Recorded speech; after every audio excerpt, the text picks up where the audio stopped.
The Dark Scrolls. Hello, my little night owls. Tonight we unroll a very different kind of story. Not just a tragedy, not just a confession carved into stone, but a question that has been whispered for centuries in the quiet corners of archives and palace corridors. Before we dive in, take a moment to breathe. If you enjoy these journeys into the dark corners of history, feel free to like the video and subscribe, but only if you genuinely want to stay. And as always, tell me in the comments, where are you watching from, and what time is it for you right now? I love seeing who's listening at 1 a.m. with a cup of tea, who's on a night shift, who's hiding under the blankets with earbuds in and the lights off. Now, dim the room if you can. Let the glow of your screen be the brightest thing near you. Maybe there's a fan or an air conditioner humming softly in the background, like distant wind around the towers of an old castle. Because tonight, we're going to walk through 5 centuries of royal blood and ask a question that no coronation oath ever dares to raise out loud. On paper, it looks clean. A neat line. Mary, Queen of Scots. Her son James. His son Charles. A chain of kings stretching forward to the monarch who sits on the throne today. A continuous line of crowns passing from head to head, like an ancient inheritance that nobody questions. The official records, written on heavy parchment and sealed with wax, tell you it's all perfectly clear. But if you take those records, lay them out on a table, and start reading them not as propaganda, but as human evidence, the edges begin to fray. Certain dates sit too close to certain scandals. Names that appear side by side in one document turn up again, positioned very differently in another. In the margins of that neat English succession, there is a shadow. The idea that this proud royal line might not be exactly what it claims to be. We begin, properly, not with a crown, but with a young woman in a foreign country, and a queen who had already lost almost everything. In the middle of the 16th century, Scotland was not a quiet place. It was a kingdom pulled between two worlds, old loyalties to Rome and the new violence of religious reform, the rough independence of its nobles, and the constant pressure from its larger, richer neighbor to the south. The documents that survive from that time read like a long argument written in blood. Rebellions, plots, alliances, broken oaths. And in the middle of all that noise stood Mary, Queen of Scots. She wasn't born into chaos, she was born into danger. From the moment her father died when she was only a few days old, everything about her life became a calculation.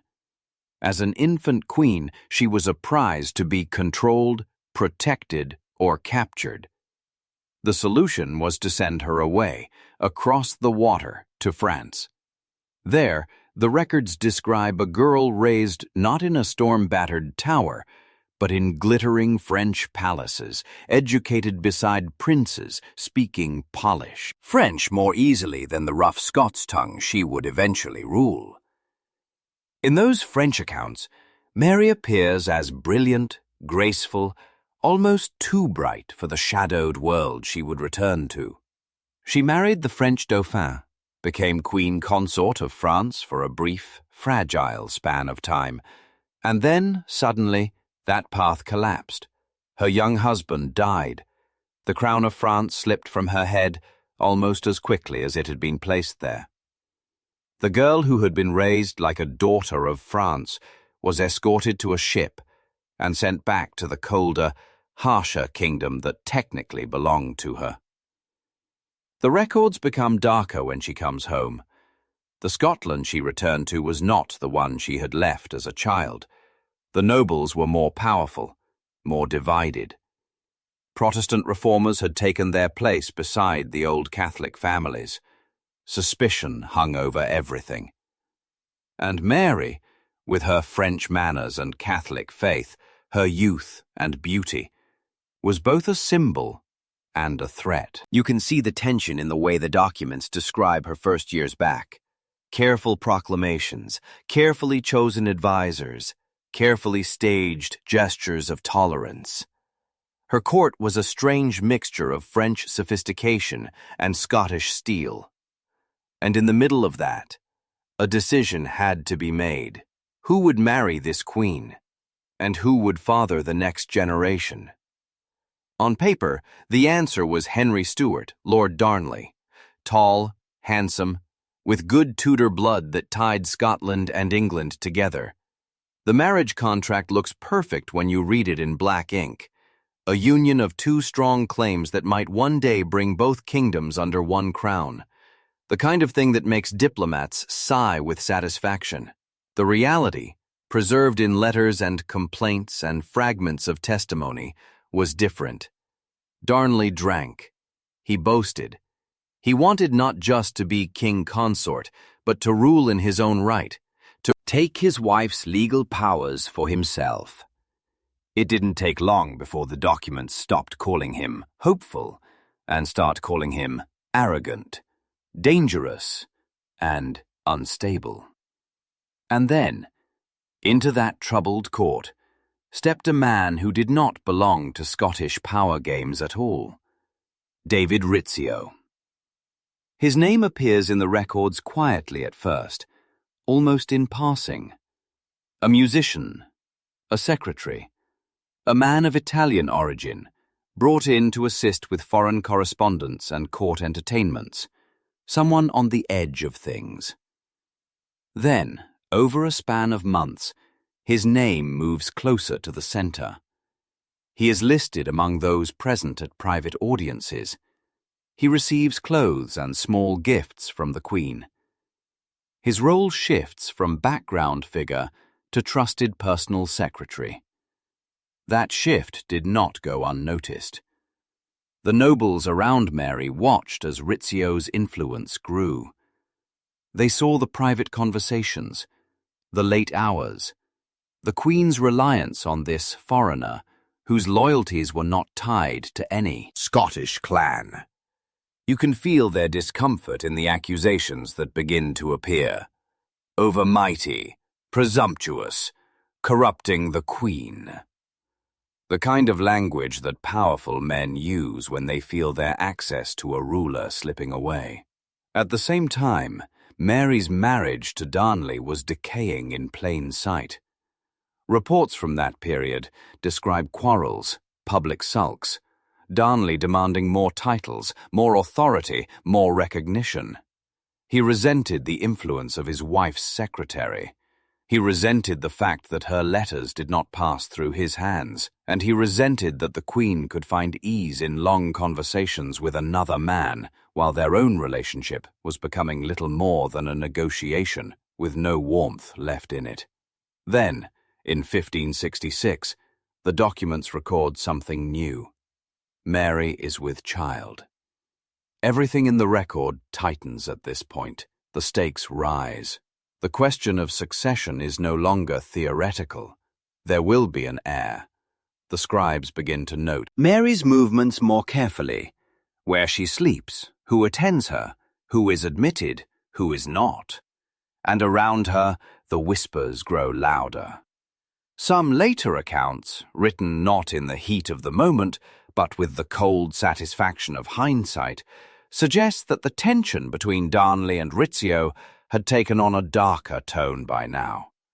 That jealousy, which is not usually written down openly in official registers, had become a driving force.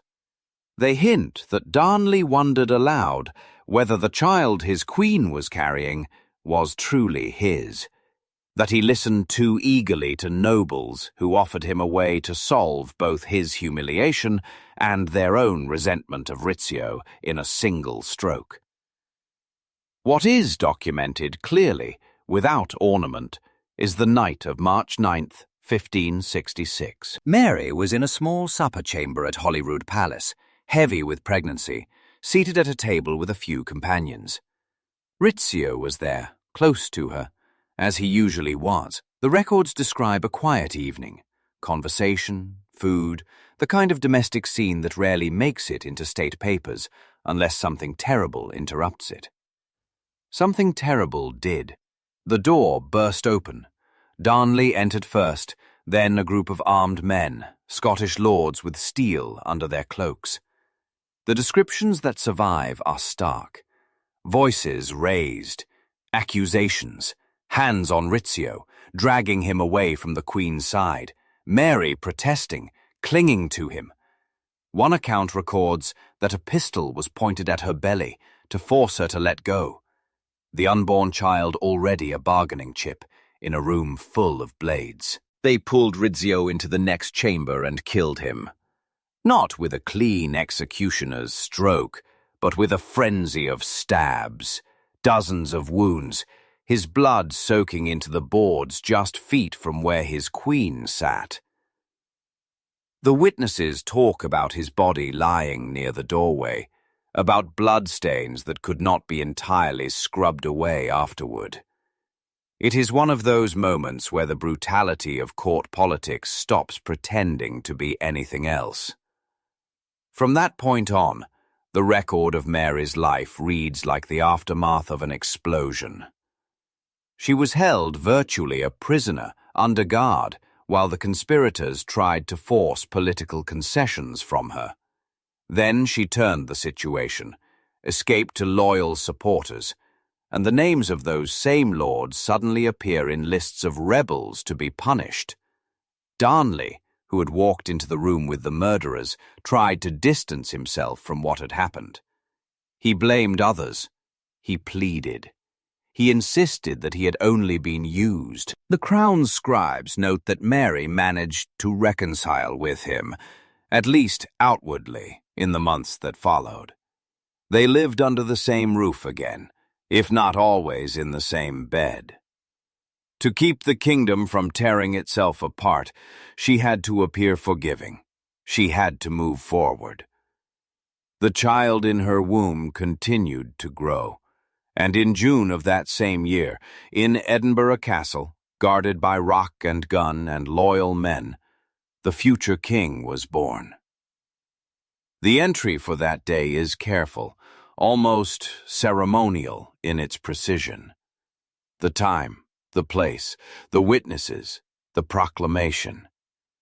The boy is James, a male heir, a symbol that, despite the murder, despite the unrest, the royal line continues. There is no hesitation in the language used to describe his birth. No official record questions who his father is. But human beings are not parchment. They remember differently. Outside the neat entries of official registers, in letters, in private testimonies, and in the stories passed down among families, another narrative grows. It begins quietly. A suggestion that the timing is close, that the conception of this child falls within the period when Mary relied most heavily on her Italian secretary, and least on her increasingly estranged husband. It notes that the murder of Rizzio in the Queen's presence, carried out with such theatrical violence, had the flavor of more than political cleanup, that it looked like a personal erasure. Over time, that suggestion hardens into rumor. The story shifts from "some wondered" to "people said." People said that James was not Darnley's son at all. People said he was Rizzio's child, that the future King of Scotland, and eventually of England, carried not the hot, unstable blood of Henry Stuart, but the quieter, more foreign thread of an Italian outsider who died on the floor of Holyrood. There is no document that proves this. There is no confession, no signed statement, no surviving letter in which Mary admits anything of the kind. Every serious piece of paper calls James the lawful issue of her marriage. But history is not only made of serious papers. It's also made of what people whispered when they thought no clerk was listening. If that whisper were true, it would mean that the line we trace so confidently, Mary to James, James to Charles, down through revolutions and restorations and dynastic shifts to the present day, rests on the hidden branch no one has ever officially acknowledged. That the kings who fought civil wars, the kings who lost their heads, the kings whose portraits hang in galleries, and even the monarch who reigns now, all carry the blood of a man who died screaming on the palace floor, stabbed for being too close to his queen. Is it true? Or is it simply the kind of story people tell when they want to believe that a violent moment like Rizzio's murder has a deeper meaning than naked political jealousy? We don't settle that question tonight. Not yet. For now, all we do is unroll the first part of this old, faded dossier, lay out the names in a line: Mary, Darnley, Rizzio, James, and admit that what looks clear in ink may be much more complicated in flesh. And as you sit there in the half-dark, with the fan humming and your screen glowing, ask yourself, if you were standing in that supper chamber in March 1566, if you saw the looks passing between those men and that queen, if you watched the way she leaned toward one man and flinched from another, what would you believe? Tell me in the comments, had you ever heard this rumor about James's parentage before tonight? Do you think it's just a spiteful story? Or do you feel there might be something buried there that the official records will never admit? Rest your eyes if you need to. This is just the beginning. The child born in Edinburgh Castle will grow up to wear 2 crowns, and every decision he makes will carry the weight of that unanswered question written in invisible ink beside his name. Before we continue, take a slow breath. Let the room stay dim.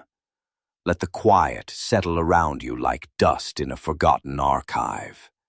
Because now we turn the page to the next part of this dossier, and the tone shifts.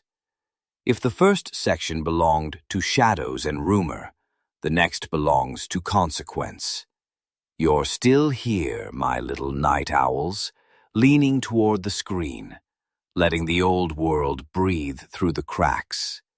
Good, because the second part of this story is heavier.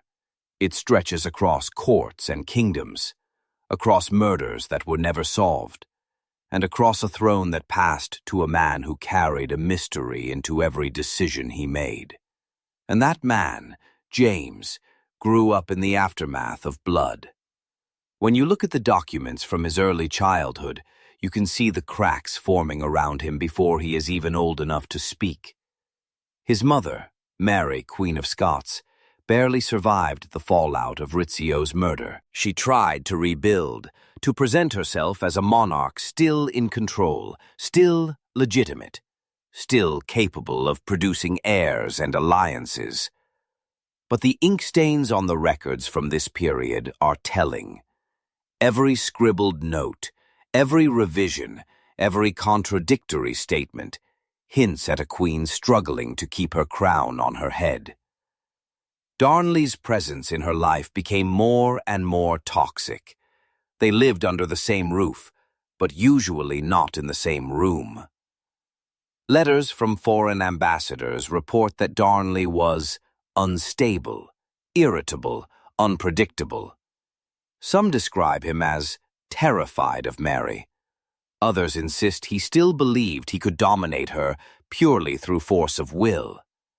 All of them agree on one point: the marriage was a failure. And through that failure, a child was growing, a baby boy watched by every pair of eyes in the realm. Every midwife, every courtier, every lord with ambition had an opinion on who the father might be, and why that truth mattered. The more the nobles whispered, the more dangerous the situation became. And then, before James could even walk, the entire fragile structure collapsed. Darnley died. Not in battle, not from illness, but in a manner so strange, so violent, so impossible to classify cleanly, that centuries later, historians still circle the event, unsure where the truth actually lies. The official record says his lodging at Kirklefield exploded so violently that the building was torn apart in the night. Yet Darnley's corpse was not burned or crushed. His body, and the body of his servant, were found in the garden, away from the blast, wearing only their nightclothes. They had been strangled. People at the time didn't even attempt subtlety in their speculations. The word murder was used openly. Accusations flew like arrows in a pitched battle. Nobles claimed Mary orchestrated it. Others claimed she had been framed.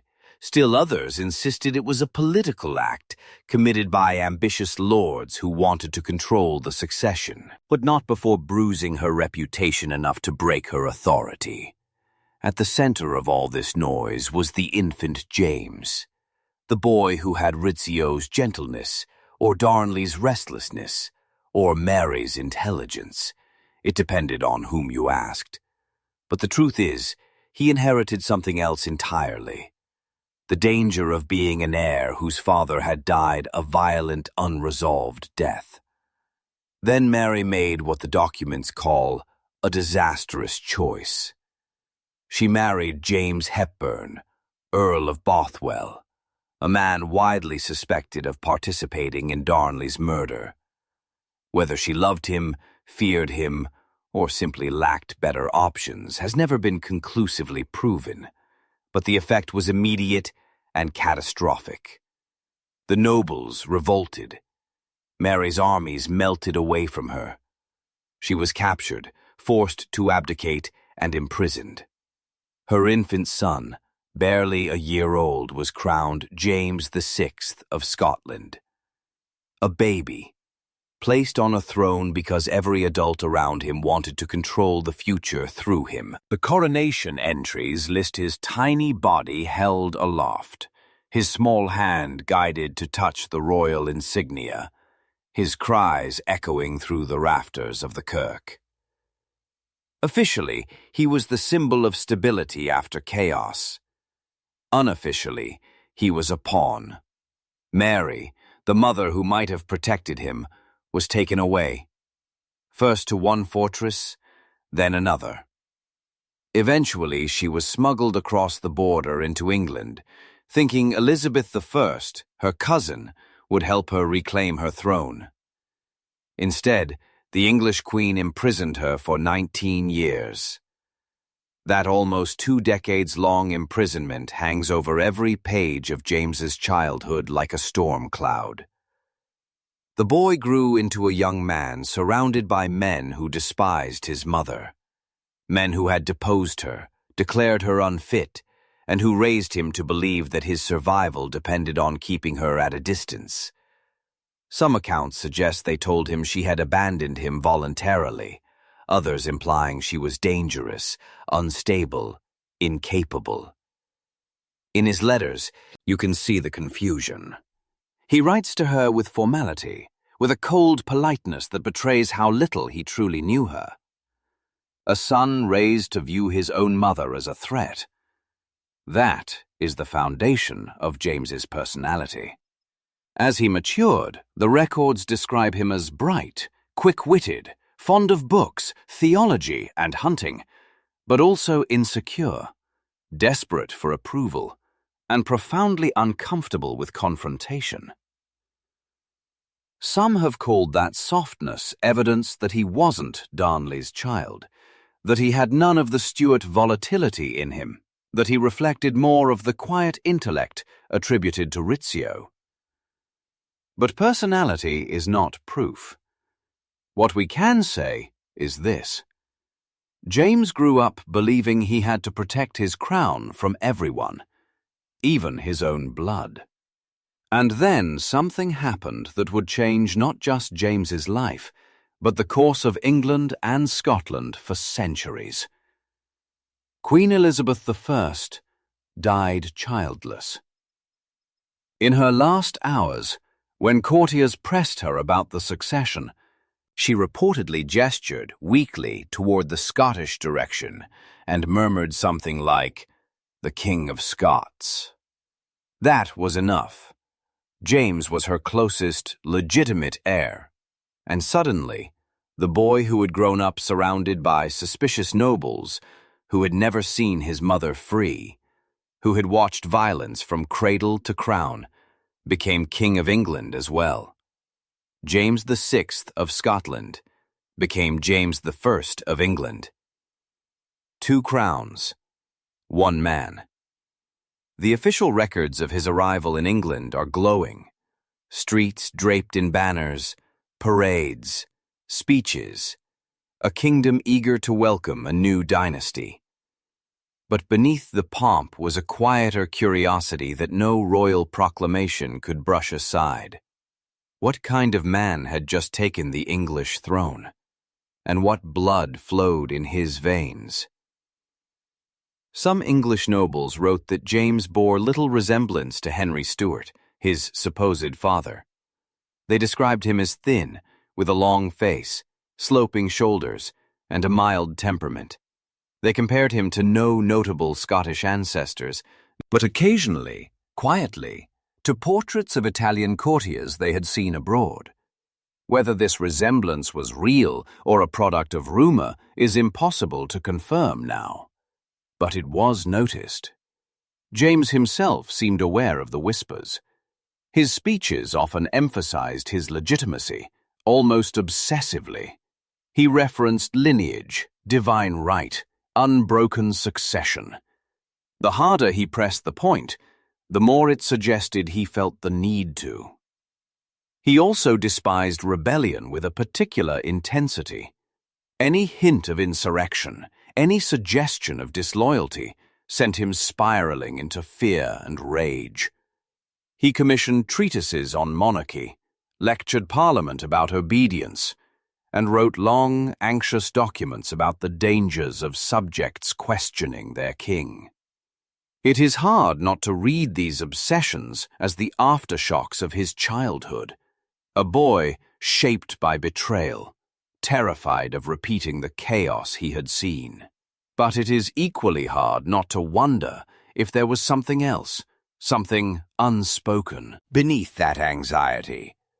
If a monarch who knows his bloodline is unquestionable speaks with certainty, then what does it mean when a monarch insists on legitimacy over and over and over again?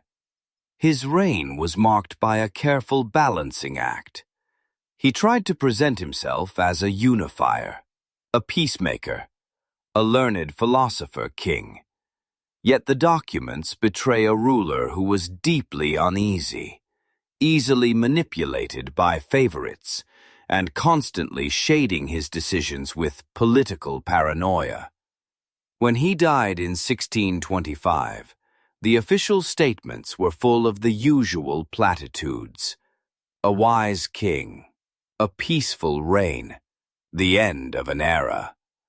But among the private writings of courtiers and ambassadors, there are small, sharp notes, observations that James had never truly shaken certain doubts about his birth or his right to rule. These observers did not claim knowledge. They hinted at atmosphere. A king who ruled 2 nations but seemed unsure of his own origins. A king who worked twice as hard to present himself as legitimate because he feared the shadows behind him, and those fears did not die with him. They passed on to his son. Charles I inherited not just a crown, but the weight of every unresolved question tied to his father's bloodline. The tension, the insecurity, the need to assert divine right with unshakable authority. It all intensified in the next generation.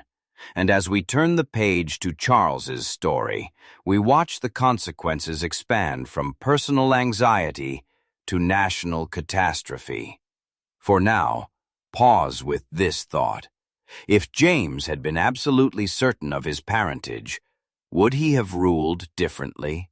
Would he have trusted more, feared less, spoken less obsessively about the sacredness of kingship?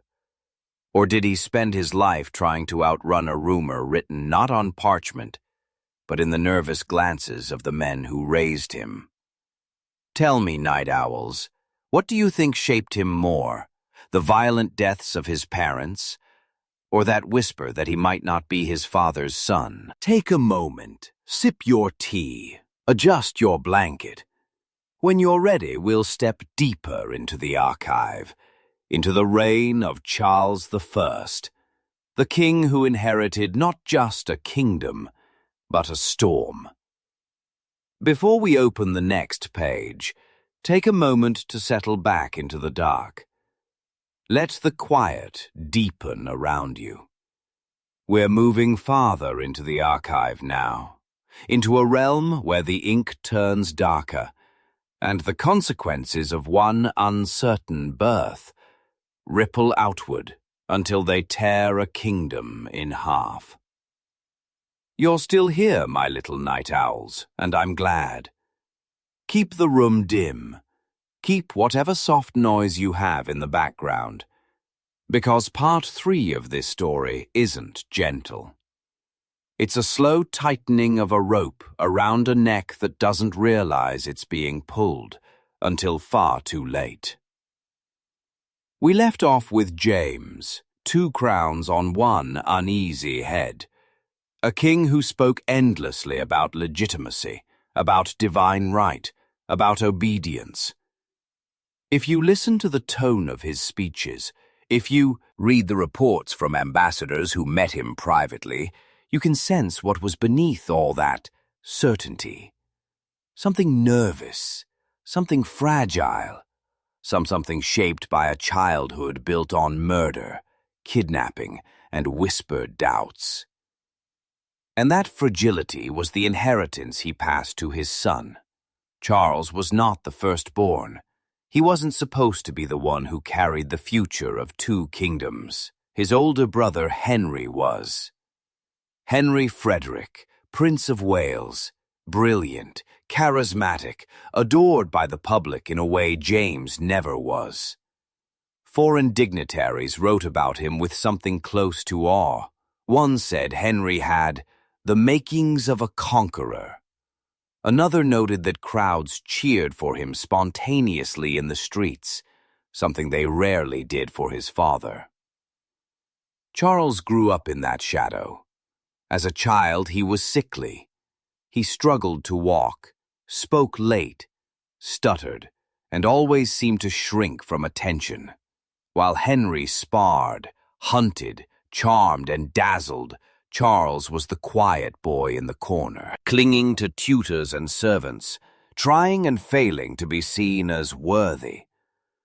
The documents from his early years reveal a constant fear of disappointing, a child who bowed too deeply, apologized too quickly, and held himself too stiffly, as though he believed even then that his place in this world could be taken from him.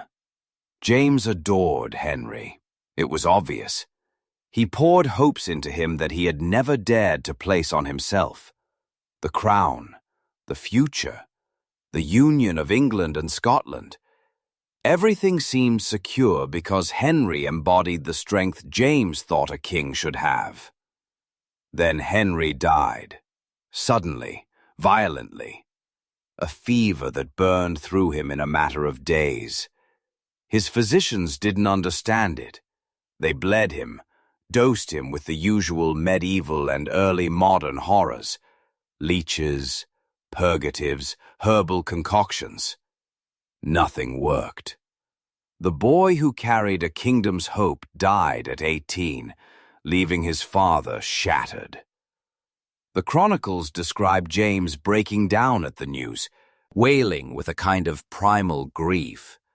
But they also hint at something else, a fear, a whisper that had followed him his entire life. The wrong son had died, and with Henry gone, the future fell onto Charles, the shy, uncertain, less beloved boy who had spent years trying to be invisible. Charles's entire conception of kingship was shaped by that shift. He watched his father mourn the son who should have been king. He watched nobles grieve Henry more deeply than they grieved their living monarch. He watched the English public treat him, the new heir, as a pale substitute. And the effect on Charles was profound. Where James had been insecure and verbose, Charles became insecure and silent. Where James over-explained, Charles withdrew. Where James tried to persuade, Charles preferred to command. It was as though the boy decided that if he couldn't be inspiring, he would be immovable. When James died in 1625, Charles ascended the throne carrying not just the weight of 2 kingdoms, but also the strain of being the king no one expected and fewer wanted. From the very beginning, the records make clear that Charles saw kingship not as a negotiation, not as a collaboration with Parliament or nobles, but as a sacred inheritance, a thing ordained by God alone, a thing that could not be doubted, challenged, or limited. Some say he got this from his father's writings, those long treatises insisting that kings ruled by divine right. But if you read Charles's own letters and speeches, there is another tone, not found in James's works. A tone of brittle defiance, as though he believed that any concession, any compromise, might expose a weakness people would exploit, which raises a strange and unsettling question. Was Charles defending his divine right so fiercely because he feared, deep down, that there were whispers about the blood that gave him that right? He never said so openly, but the paranoia he displayed, his obsession with being obeyed, his refusal to discuss the limits of royal authority, his violent reactions to perceived insults, all suggest a king haunted by fragility, a man who feared that if people pushed too hard, they might realize something in his lineage was not as pure as tradition claimed. The early years of Charles's reign were peaceful enough on the surface, but underneath, fault lines widened. He married Henrietta Maria of France, a Catholic princess. For a Protestant kingdom still living in the shadow of Mary, Queen of Scots, the Gunpowder Plot, and the wars of religion, this was gasoline poured on a slow-burning fire. Parliament distrusted her. The public distrusted her. Pamphlets circulated accusing her of trying to turn England back to Rome, and Charles did nothing to address the fears. Instead, he dug deeper into authority. He dissolved Parliament repeatedly. He levied taxes without consent. He arrested critics.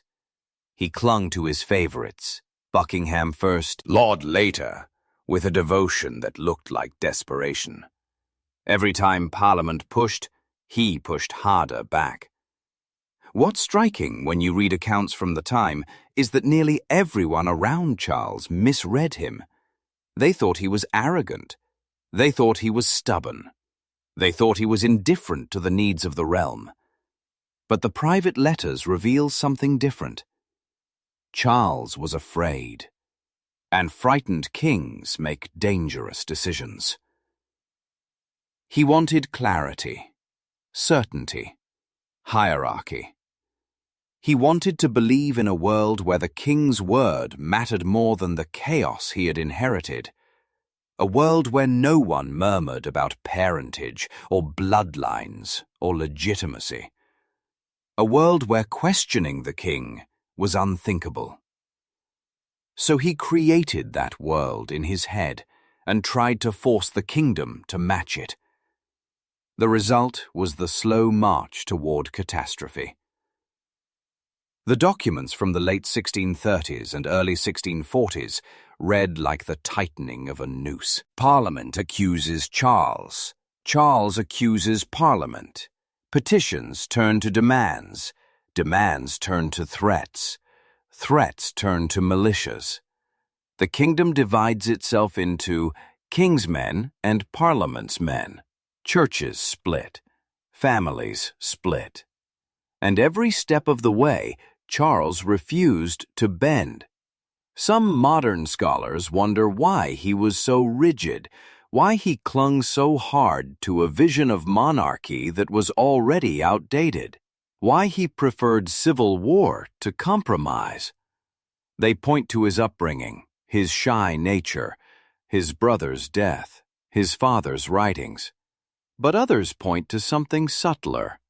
If your right to the crown might be questioned, even theoretically, then any concession becomes dangerous. Any admission of limits becomes a crack people can pry apart. Any weakness invites the world to ask a question you cannot afford to let them ask. Whether Charles consciously feared the rumor about his father's parentage is impossible to say. But whether he inherited James's sensitivity to legitimacy, there is no doubt. The war ignited in 1642, and once it started, Charles could not stop it.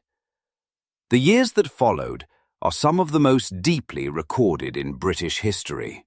Letters, diaries, pamphlets, speeches, eyewitness testimonies.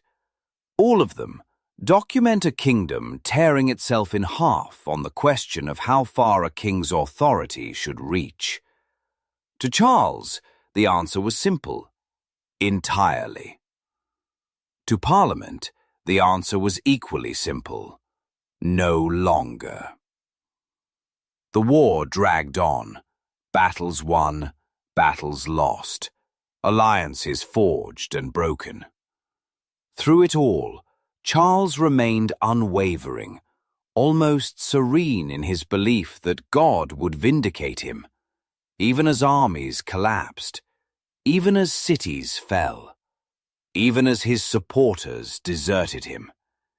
He held on to that certainty, because if the king's authority wasn't absolute, then what was left of his identity? In 1646, he was captured, negotiated, manipulated, moved from place to place like a valuable hostage. And yet, he refused to yield. Then came 1649, the trial. It is one of the strangest documents in British history. A sitting king placed on trial for treason against his own people. Charles refused to recognize the court's authority, refused to plead, refused to admit that subjects could judge their monarch. "I am the martyr of the people," he said. Some heard arrogance. Others heard a lifetime of fear buried beneath a single line. The execution was public. Cold morning. The king wearing extra shirts so his shivering wouldn't be mistaken for fear. He gave a speech about duty, about monarchy, about God, and then laid his head on the block. When the axe fell, the crowd groaned, not cheering, not celebrating, but the sound of a nation realizing that something ancient had snapped. The documents say that when the executioner lifted Charles's head, a crimson spray hit the air. A king's blood scattered before the people who had killed him. It was the end of Charles. But it wasn't the end of the bloodline, because the question that had followed James into England followed Charles into death, and would follow Charles's sons into exile, did not die on the scaffold. If anything, the uncertainty grew sharper. An unstable father, a murdered noble, a queen who remarried her suspected co-conspirator, a child raised in fear, a king proclaiming divine right like a shield, a civil war sparked by insecurities that stretched back to a supper chamber in Holyrood Palace. Every step of the Stuart lineage feels like an echo of the same question written in invisible ink. Whose blood built this crown? And in the next generation, that question becomes even more dangerous. Because Charles had sons. Charles II and James II. And when you track their decisions, their exiles, their desperate attempts to reclaim lost thrones, you start to see how the unseen rumors behind them might have shaped the fate of an entire dynasty. But for now, my night owls, tell me this. Do you think Charles fought a war because he could not bend, or because he feared what would happen if he did? When you're ready, we'll open part 4. And there, the Stuart bloodline, real or rumored, begins to spread through Europe, leaving echoes that still reach our present day. Before we go on, my night owls, take a breath. The room is still dim, the hum in the background still steady. Good. You'll need that calm, because part 4 is where the story fractures into exiles, restorations, whispered loyalties, and a dynasty trying, desperately, to hold itself together after a king's head fell into a basket. We left off with Charles I's execution, a blade through a royal neck, a monarchy interrupted. But crowns don't vanish just because one man dies. They migrate into memory, into exile, and eventually into the hands of those willing to wait in the shadows until the world is ready for them again. And that is exactly what happened next. When Charles I died in 1649, his eldest surviving son was in his late teens, Charles, Prince of Wales, handsome, charming, quick-witted, and very much his mother's son.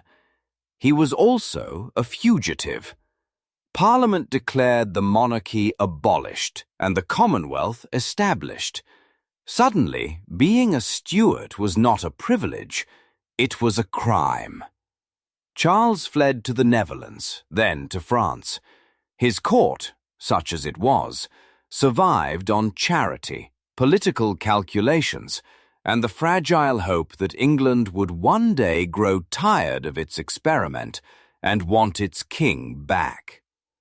This is where the documents become scattered, letters written in haste, coded notes passed between exiles, reports from spies who watched the young prince drift from one foreign court to another. He had no money, no army, no real power. Yet everywhere he went, people whispered about him with a mixture of loyalty, pity, and awe. The son of a beheaded king carries a kind of tragic gravity. Those who met Charles noticed something else. He was very different from his father. Where Charles I was rigid, silent, brittle, and convinced of divine right, Charles II was fluid, charming, adaptable. The kind of man who could smile, even while negotiating for the future of his dynasty. It's tempting to say that the difference came from youth, from the freedom of exile, from seeing his father's inflexibility destroy a kingdom. But there are those who point to another possibility, one that cuts much deeper.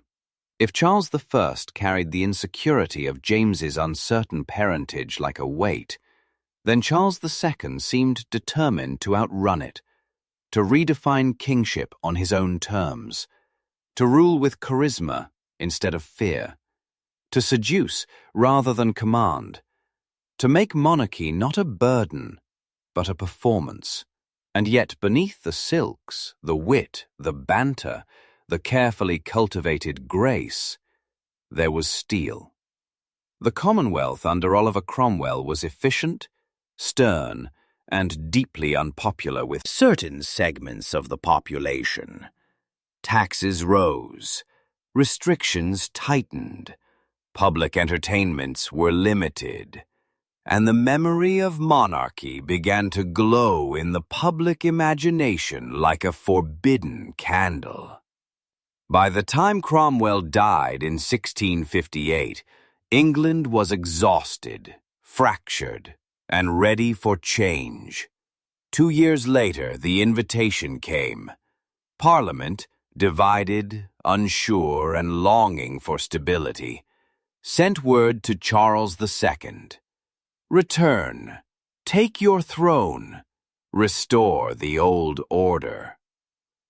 The Restoration of 1660 was a spectacle unmatched in English history.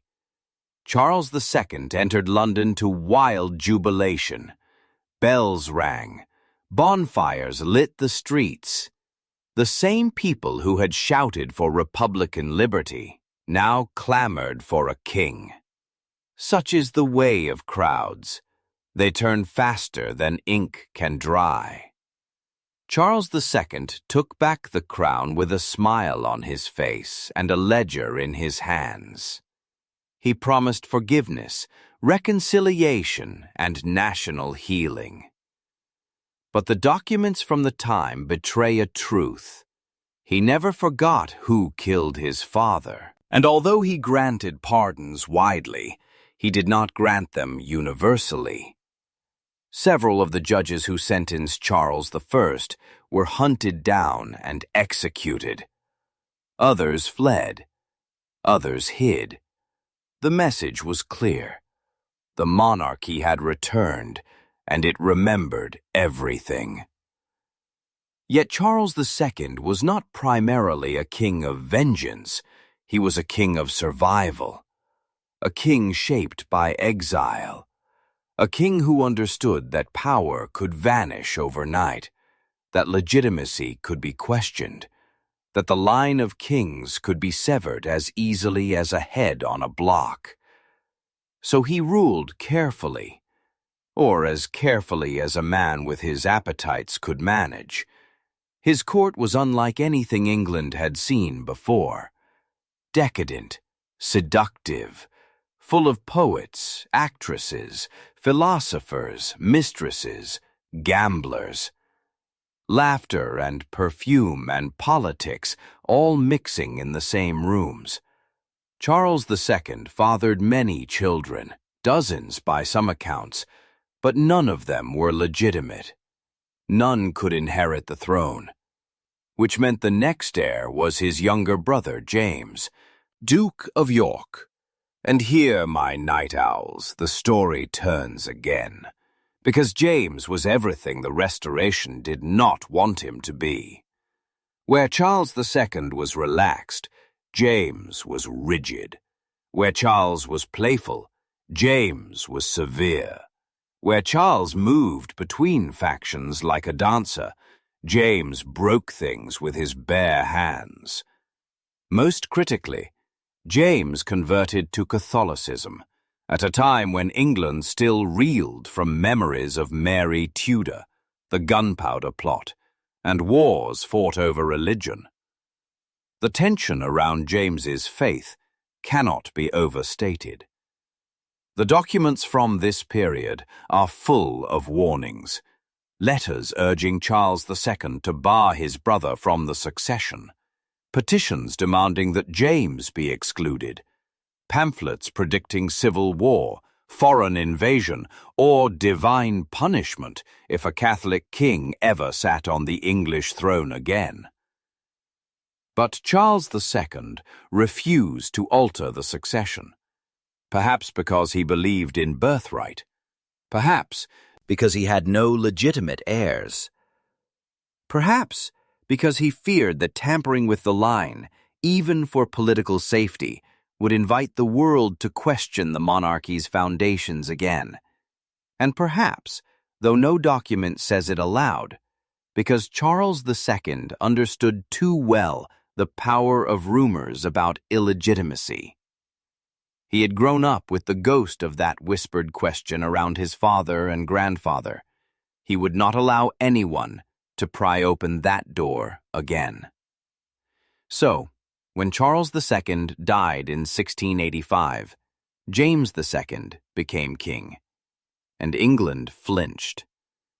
James II's reign was short, turbulent, and marked by a single accelerating crisis: the fear that he would remake England into a Catholic nation. His policies, many well-intentioned, some reckless, some naive, alienated nearly every powerful faction in the realm.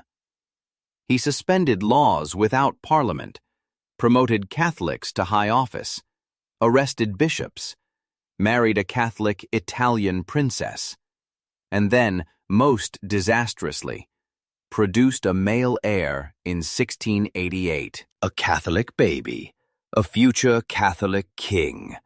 The panic was immediate, because if that baby lived, the Protestant succession would be broken. The religious identity of the kingdom would shift, and, this part people rarely said aloud, every anxiety about the true bloodline of the Stuarts would become irrelevant, replaced by a new fear. The dynasty might change England beyond recognition. So a coalition of nobles invited William of Orange, James's Protestant son-in-law, to invade. James fled. William and Mary, James's own daughter, took the throne. The Glorious Revolution, they called it. Bloodless, they claimed, though that was not entirely true. James II died in exile. His son was raised in courts that saw him as the rightful king. Generations of Jacobites, supporters of the old line, fought, conspired, and died for the idea that the Stuarts had been wrongfully displaced. And beneath all of it, the shadow of the original question never fully disappeared. Think of it like a thread running through time. If James VI, or the first, had not carried Darnley's blood, then neither Charles I, nor Charles II, nor James II had the lineage Parliament assumed. If that line was built on rumour rather than certainty, then what were the Jacobites fighting for? What were the Protestants rebelling against? What did William and Mary really replace? A dynasty that may not have been what the record claimed. But history does not move backward. It moves forward, gathering complexities, branching into new families, new marriages, new alliances. As the Stuarts went into exile, they intermarried with European royal houses, French, Italian, Spanish, German. Their blood, whatever its origin, spread across courts and duchies. Some of those lines died out quietly, others flourished, and some slipped quietly into the future, making their way through generations until they reappeared, unexpectedly, in the genealogies of modern royals. By the 18th century, the official Stuart line had ended. The Jacobite claimants faded, but pieces of them remained, carried through daughters, nieces, illegitimate children, and aristocratic alliances. The blood, whether Scottish or French or Italian or something unrecorded, threaded itself deeper into Europe, and eventually through marriages that looked politically convenient on paper but carried echoes of old histories. That same blood, disputed or not, found its way into the House of Hanover, then the House of Saxe-Coburg, and finally into the modern Windsor family. Which is why, when you trace the line far enough, past the Jacobite wars, past the German princes, past the Victorian expansions, all the way back to the 16th century, you inevitably return to the same place. A queen in Scotland, a murdered secretary, a violent husband, a baby whose father people doubted, a dynasty that fought civil wars to defend the legitimacy of that child, and a modern monarch who carries the unresolved threads of that ancient rumor in every coronation oath he speaks. Before we move to part 5, before we connect the last pieces of this story to the present, I want you to sit with one question, my night owls. If the Stuart bloodline truly carries the shadow of David Rizzio, then how far does that shadow reach?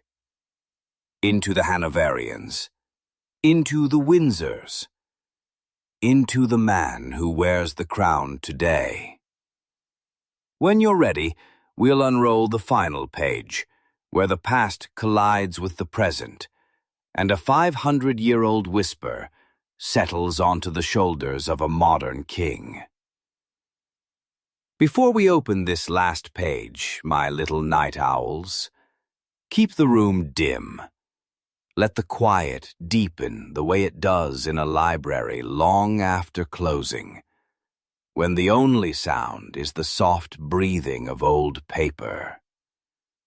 Because now we walk into the final stretch of this story, where 5 centuries fold together, and the whisper that began in a supper chamber in Edinburgh curls itself around the crown that rests on a modern head. If parts 1 through 4 trace the bloodline through war, murder, exile, restoration, and revolution, then this final section is something different. It's the moment when the archive stops feeling remote, when the distance between Mary, Queen of Scots, and the world you live in right now collapses. Because the Stuart line did not die in the 18th century, it just changed its name. When James II was driven from his throne, the crown passed to his daughter Mary and her husband William of Orange, then eventually to Mary's sister Anne. Anne, last of the Stuarts, buried 17 children. Not one survived to adulthood. With her death in 1714, the direct line ended, but not the blood. Parliament reached into the continent, pulled in the Hanoverians, and placed George I, a German prince with a distant Stuart connection through his mother, onto the English throne. That moment matters, because through George I, every king and queen of Britain since 1714 inherited the Stuart legacy. Not through the clean, official path of a straight male line, but through a web of marriages, half-forgotten princesses, quiet alliances, and daughters who carried blood that records sometimes overlooked. When you follow those lines, the family tree starts to look less like a single trunk and more like a forest. A forest that includes Mary, Queen of Scots. A forest that includes James VI, or the First. A forest that includes Charles I, whose rigid sense of divine right ended in a public execution. A forest that includes James II, whose fall triggered a revolution. And, if the whisper is true, a forest that includes David Rizzio, the man dragged from the Queen's side and stabbed until his bones cracked. Now look at the present.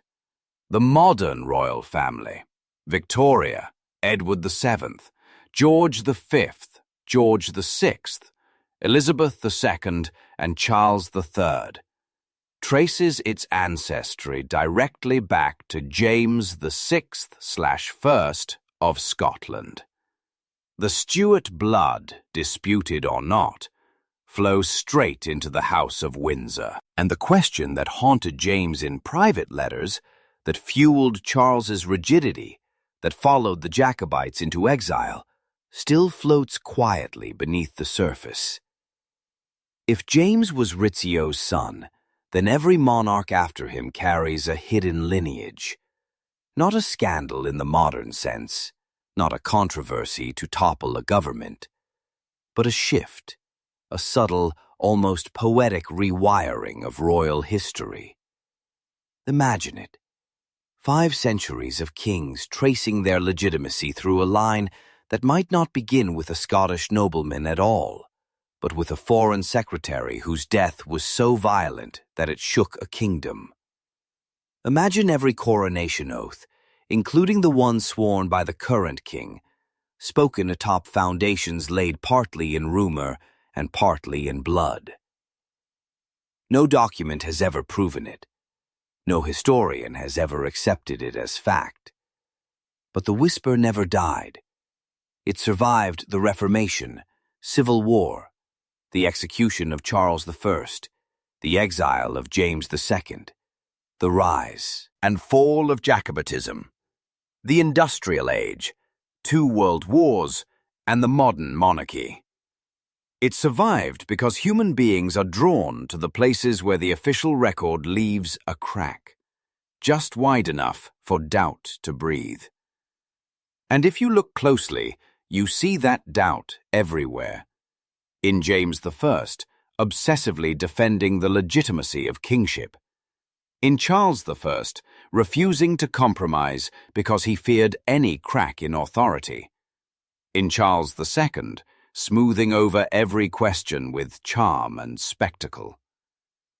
In James II, insisting on rights that England no longer believed existed.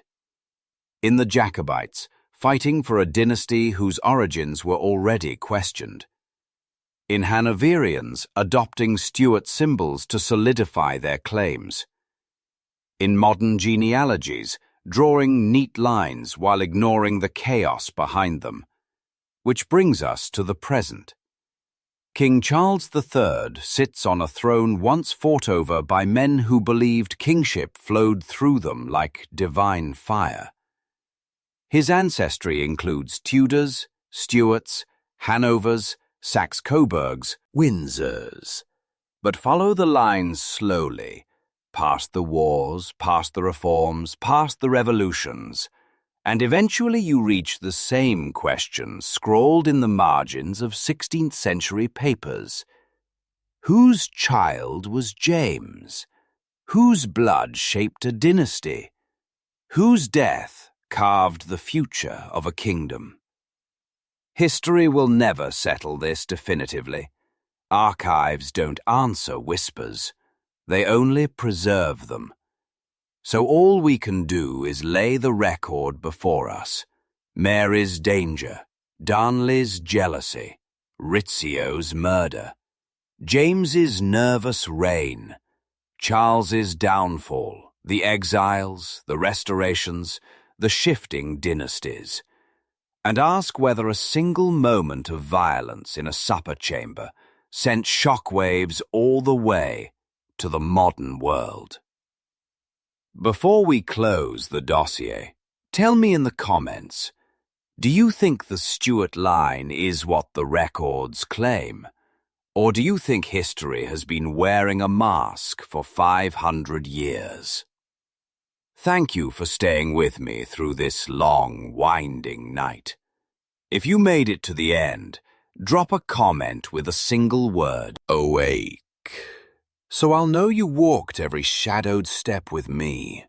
Rest well, my night owls. Don't. Some truths were never meant to let us sleep. Thanks for watching. Subscribe for more.